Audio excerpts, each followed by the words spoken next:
Fala pessoal, bem-vindo ao canal Prazer Bíblia, eu sou o Williams e neste vídeo de hoje eu vou apresentar um pouquinho para vocês sobre essa obra aqui de C.S. Lewis, que é Cristianismo Puro e Simples, muito conhecido entre os livros de Lewis, tá certo? Vamos lá, as minhas impressões, eu vou estar falando logo depois, vou estar apresentando a vocês aqui um pouco desse livro. Primeiro, Cristianismo Puro e Simples foi escrito por Lewis, né? Na verdade a ideia inicial não era nem fazer o livro. A ideia que se conta é que ele passava em programas de rádio os assuntos que é tratado aqui. Ele ia para uma rádio, falava e, entre aspas, desmembrava, né, os assuntos e dava suas opiniões, etc. Depois do tempo, essas emissões feitas nas rádios virou o livro, tá certo? A ideia é basicamente essa. Eu vou estar aqui lendo para vocês, aqui apresentando, vou passar aí na tela também, sobre Lewis, né?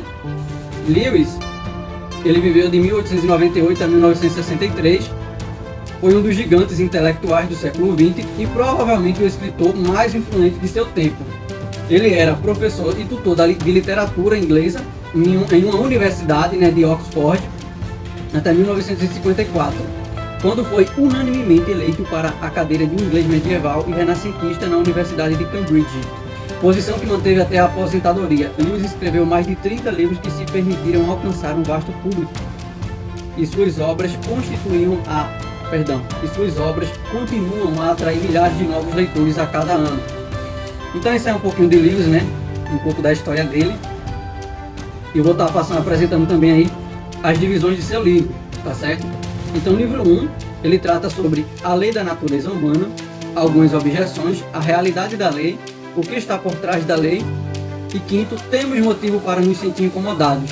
No livro 2, ele vai tratar sobre as concepções concorrentes de Deus, a invasão, a alternativa chocante, o penitente perfeito, a conclusão prática, as três partes da moral no livro 3 já, as virtudes cardeais, moralidade social, moralidade de psicanálise, moralidade sexual, casamento cristão, perdão, o grande pecado, caridade, esperança, fé, e no quarto livro ele vai falar sobre criar e gerar, o Deus triuno, tempo e para além do tempo, o bom contágio, os obstinados, soldadinhos de chumbo, duas notas, vamos fazer de conta, cristianismo, fácil ou difícil, avaliando o custo, pessoas bondosas ou novas criaturas e as novas criaturas.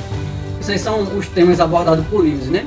É importante já citar que nesse livro aqui, para quem não é acostumado, né, quando for ler vai perceber que Lewis vai assim, Lewis vai falar sobre o amor, um exemplo, e ele vai fazer o que? Ele vai começar a destrinchar como ele entende que isso se desdobra dentro do cristianismo, certo? Então é um livro de argumentos e as suas análises a partir desses argumentos que ele acredita e acha, tá bom? Eu vou estar lendo aqui algumas frases que eu achei bem interessantes no livro, para vocês também talvez aguçar qualquer nível de curiosidade. Vamos lá, a primeira é a seguinte: se você tomou um atalho errado, então seguir em frente não vai levá-lo para mais perto do que é bom ou certo. Se você estiver no caminho errado, o progresso significa dar meia volta e retornar ao caminho certo. É uma frase bem interessante que eu achei. Outra coisa que eu acho bem importante dentro do livro de Lewis, e é uma das coisas que aqui em outro momento vocês vão perceber, que Lewis ele entende que o homem ele tem livre-arbítrio, certo? Daí eu vou estar lendo aqui na página 81 e falar o seguinte: provavelmente é isso que acontece no universo. Deus criou coisas dotadas de livre-arbítrio, e isso significa criaturas que têm a opção de fazer o bem ou o mal. Algumas pessoas acham que são capazes de imaginar uma criatura livre, mas impedida de fazer o mal. Eu não consigo. Se alguém é livre para ser bom, também é livre para ser mal. Por que então Deus concede o livre-arbítrio?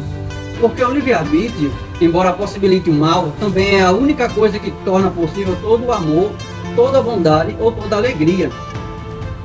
Enfim, né? Ou seja, Lewis também era, assim como eu e várias outras pessoas, consciente de que o ser humano ele tem livre-arbítrio, não é? Ele não é determinado a uma coisa ou a outra coisa, eles têm livre-arbítrio. Vamos para outra frase aqui também, para depois estar falando mais algumas coisas. Veja uma frase que eu achei bem importante assim, para as pessoas que se tornam cristãs, mas não tenho o intuito, o compromisso de buscar aprender mais a respeito de Deus, da sua palavra e etc. E na página 115 ele fala o seguinte: se você está considerando a possibilidade de se tornar cristão, devo alertá-lo para o fato de que está embarcando em algo que vai exigir você por inteiro, inclusive seu intelecto, certo? Isso aí eu achei bem importante, porque às vezes tem muita gente crente que acha que a questão teórica, né? Vou chamar a questão filosófica do ser cristão, isto é, seus ensinamentos, suas doutrinas e etc. Nesse sentido, muitas pessoas estão nem aí para isso, muitos cristãos de certa forma, porque não buscam aprofundar-se e ter o conhecimento de tais coisas. É uma triste realidade, mas daí cabe aqui importar que livros, ele vai falar um pouquinho sobre essa questão.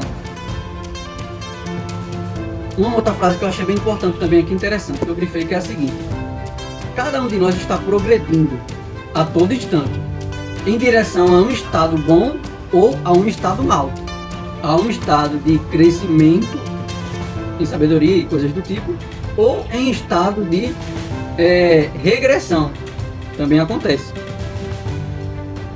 Outra coisa que ele fala aqui na página 133 é o seguinte: quando uma pessoa aprimora seu caráter, ela compreende o mal que resta dentro dela com clareza cada vez maior. Por outro lado, quando piora seu caráter, percebe cada vez menos sua própria maldade. Daí pra gente tentar entender um pouquinho porque tem tanta gente que é mal e não tá nem aí pras coisas, né? E Lewis, ele consegue dar uma resposta interessante para isso. Tem um trocadilho que eu acho bem importante, que eu gostei também, que ele fez, é o seguinte, na página 184. A resposta a pessoas assim é que, se elas não conseguem entender livros escritos para adultos, não deveriam falar sobre eles. Lewis aqui, ele fala das pessoas que querem ridicularizar a Bíblia, certo? Ele vai dizer isso, né? A Bíblia é um livro para adultos, não para meninos, meninas, crianças, pessoas que ainda não cresceram intelectualmente falando ou expondo, certo? Mas de maneira geral, este aqui é um livro muito bom. Cristianismo puro e simples, né? Ele não é tão simples assim. Algumas coisas que não é tão simples. Mas é sempre assim. Quando a gente vai ler livros de autores muito antigos, eles, de certa maneira, eles estão falando coisa para o seu tempo. Então vai ter coisa que realmente para nós vai ser um pouco estranho. Ou bem diferente, né? Mas de maneira geral, Lewis, ele vai esboçando aqui em que nós cristãos acreditamos, ele vai destrinchando isso, ele vai desenvolvendo uma narrativa para que as pessoas acreditem ou vejam como é que os cristãos acreditam sobre Deus, a Bíblia e a sua revelação e as regras. Então esse livro aqui é um livro muito bom, barato, tá? Quem for comprar aí, ele compra com um preço muito acessível, menos de R$30 esse livro. E é isso, né? Aconselho a todo mundo que for cristão aí a lê-lo, que vai aí te dar muito norte. Claro, se você for muito novo na fé, pode ter coisas aqui que não vai fazer muito sentido para você, mas de todo caso, depois de uma releitura, se você precisar reler depois de novo, você vai ver coisas muito importantes e substanciais para a tua fé, para o teu amadurecimento e crescimento. Uma coisa que eu vou relatar aqui também é que Lewis, ele é da igreja anglicana de seu tempo, né? E assim, então alguém que for ler esse livro, não pense que Lewis vai estar aqui escrevendo para alguém que é exatamente da igreja anglicana, pentecostal, nem existia na época e tal, né?